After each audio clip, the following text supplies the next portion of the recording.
How to recover deleted messages on Messenger. Launch Facebook app on your device. Make sure that you sign in and log into your account. Now proceed by tapping on the menu icon at top right corner.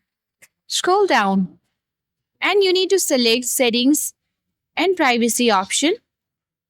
Now choose Settings. Tap on See More in Account Center and now choose your informations and permissions. Select Download Your Informations and choose Download or Transfer Information button. Tap on specific types of informations and here you need to select Messages. Checkmark the small box and tap on Next. Tap on Download to Device.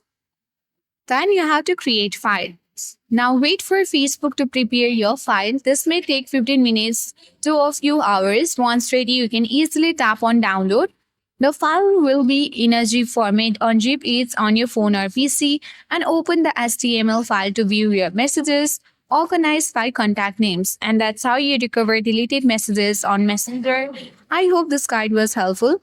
If it was, then do like, share, comment, and don't forget to subscribe.